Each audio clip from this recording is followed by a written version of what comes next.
Bismillah, Assalamualaikum warahmatullahi wabarakatuh. Pertama-tama kita panjatkan puji dan syukur atas kehadiran Allah Subhanahu wa Ta'ala. Karena rahmat dan karunia-Nya lah kita masih dapat menikmati indahnya dunia ini. Salawat serta salam kita junjungkan kepada baginda kita Nabi besar Muhammad SAW yang telah membawa kita dari zaman gelap gulita ke zaman terang benderang, dari zaman yang biadab yang jauh lebih beradab. Perkenalkan, nama saya Jirnata Al-Madani, NPM 19 11 1001 3443 201 dari Universitas 17 Agustus 1945 Samarinda, di Fakultas Ekonomi jurusan Manajemen, jurusan Ekonomi, prodi Manajemen. Di sini saya ingin mempresentasikan tentang makalah saya yang saya bawakan, pasar valuta asing. Kita dari awal dulu ke tema, kita bedah satu-satu. Pasar itu sendiri tidak jauh-jauh yang namanya dari suatu perdagangan.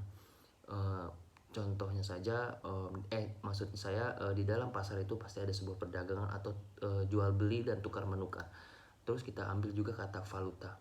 Valuta itu merupakan pertukaran konversi mata uang dari negara lain, negara satu ke negara lainnya. Contoh, Indonesia mempunyai mata uang rupiah yang ditukarkan ke mata uang Amerika Serikat yang berupa dolar. Terus kita ambil lagi kata asing. Asing itu berarti jauh dari di luar dari Indonesia, yang bisa ya dalam kurung negara asing.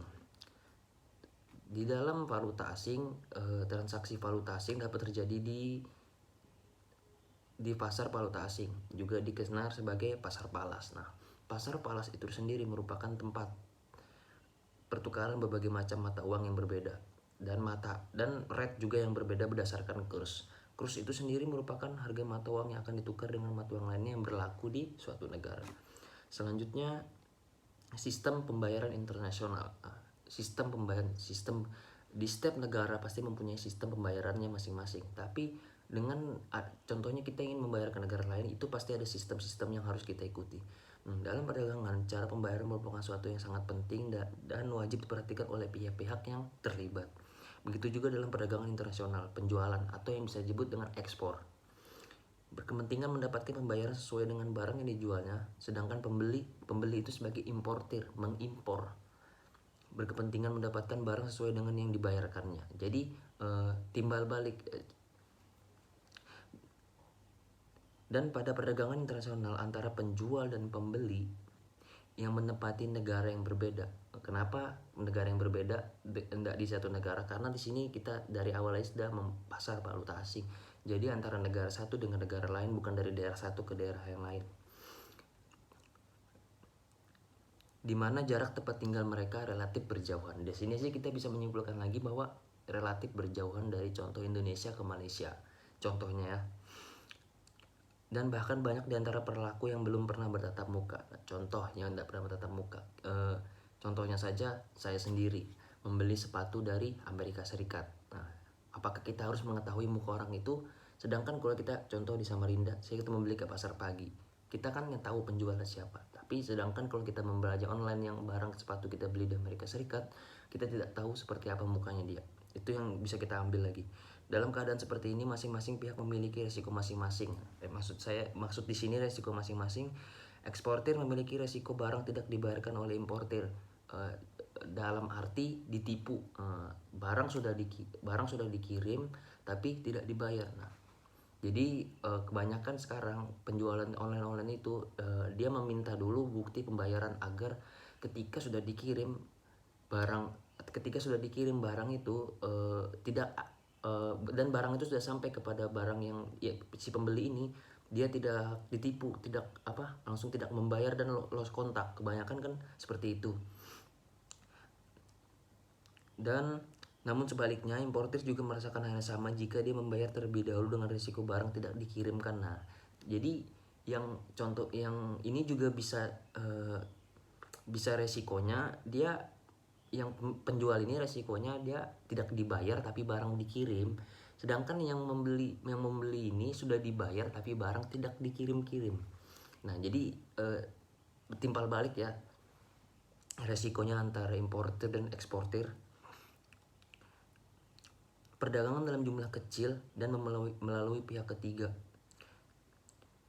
Ada lagi perdagangan antar perusahaan yang masih dalam satu grup holding atau afiliasi, perdagangan yang tingkat kepercayaannya sudah tinggi antar eksportir dan importer.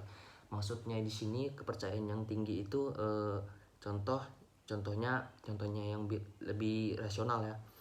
Saya dan teman saya ini punya toko dan tapi di Jakarta, saya di Samarinda. Tapi dia teman saya sendiri, sahabat saya kenal banget sama dia. Itu kepercayaannya tinggi, walaupun saya tidak mengirimkan uang dulu tapi dia mengirim barang, tapi dia percaya. Itu kembali lagi ke kesadaran masing-masing. Setelah itu fungsi dari organisasi pasar falas. Yang pertama, alat tukar dan pembayaran internasional. Seperti yang di awal lagi, alat tukar seperti mata uang rupiah ditukar ke dolar. Valuta asing sangat penting dalam perdagangan internasional seperti ekspor dan impor. Valuta digunakan sebagai alat dalam melakukan tukar-menukar barang atau jasa dengan negara lain. Yang kedua, alat pengendali kurs. Dengan adanya pasar falas, maka pemerintah juga dapat mengendalikan kurs. Apakah mata uang negara tersebut melemah atau menguat? Contohnya dengan adanya kurs rupiah ke dolar, kita tahu bahwa nilai tukar rupiah semakin naik atau semakin menurun. Sehingga kurs dalam falas dijadikan patokan untuk mengendalikan nilai mata uang suatu negara. Jadi di sini kurs itu sebagai patokan. Apakah rupiah menurun dan dolar itu menaik? Tapi karena di sini Indonesia, jadi kita mematok dulu bahwa rupiah ini apakah dia menurun atau menaik. Selanjutnya fungsi dan organisasi lagi masuk. Organisasi, institusi atau organisasi yang membutuhkan falas. Yang pertama ada perusahaan, multisional, importir, eksportir, pelaku individual, spekulen, Abbirstaser, lembaga keuangan, dan bank sentral.